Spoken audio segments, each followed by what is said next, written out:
একজন ভাই আমাকে প্রশ্ন করছেন, কোরবানির পশু কোনো মসজিদের ইমাম সাহেব অথবা মুয়াজ্জিন সাহেবকে দিয়ে কোরবানি করানো উত্তম নাকি নিজের কোরবানির পশু নিজেই কোরবানি করা উত্তম?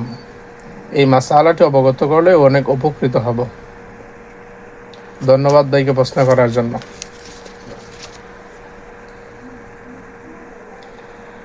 তো এই প্রশ্নের জবাবে আমি বিশ্বনবী রাহমাতুল লিল আলামিনের ছোট্ট এখানে হাদিসের মাধ্যমে আমি প্রশ্নের জবাব দেওয়ার চেষ্টা করব। যে হাদিসটা রয়েছে তিরমিজি শরীফের 278 নম্বর পৃষ্ঠাতে এবং 1521 নম্বর হাদিস, যেই হাদিসটা হজরতে জাবির ইবনে আবদুল্লাহ রাদিয়াল্লাহু তাআলা আনহু বর্ণনা করেছেন। আন জাবির ইবনে আবদুল্লাহ রাদিয়াল্লাহু তাআলা আনহু قال شهدت مع النبي صلى الله عليه وسلم الأضحية بالمصلى। জাবির ইবনে আবদুল্লাহ রাদিয়াল্লাহু তাআলা আনহু বর্ণনা করেন, তিনি বলেন, আমি নবী করিম সাল্লাল্লাহু আলাইহি ওয়াসাল্লামের সাথে কোনো এক কোরবানির দিনে ঈদগাহের ময়দানে উপস্থিত ছিলাম।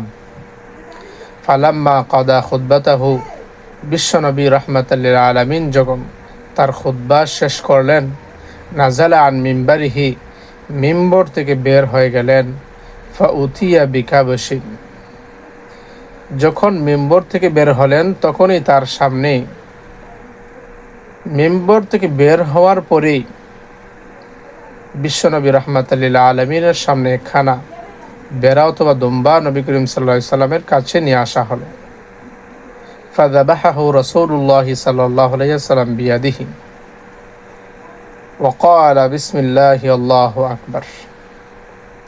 বিসমিল্লাহি আল্লাহু আকবার বলে বিশ্বনবী রাহমাতুল লিল আলামিন এই কুরবানির পশুটাকে জবাই করলেন এবং সাথে সাথে এই কথাটাও বললেন, হাদা আন্নী ওয়া আম্মান লাম ইউদাহি মিন উম্মতি, এই কোরবানিটা হলো আমার পক্ষ থেকে এবং আমার উম্মতদের মধ্য থেকে যে সমস্ত উম্মত কোরবানি করতে পারেনি, কোরবানি দিতে পারেনি, ওই সমস্ত উম্মতের পক্ষ থেকেই এই কোরবানিটা করা হলো।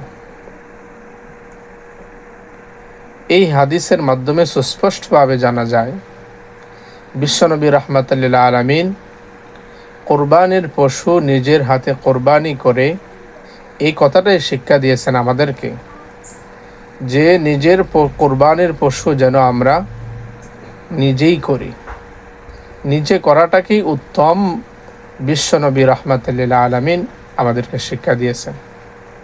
তবে হ্যাঁ, যদি কোনো মানুষ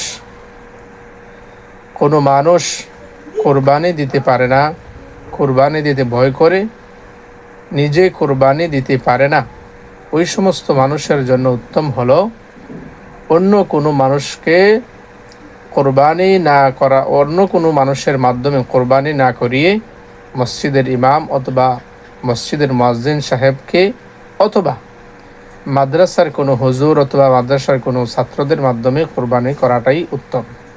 আশা করি প্রশ্নের উত্তরটা সুন্দরভাবে বুঝতে পারছেন।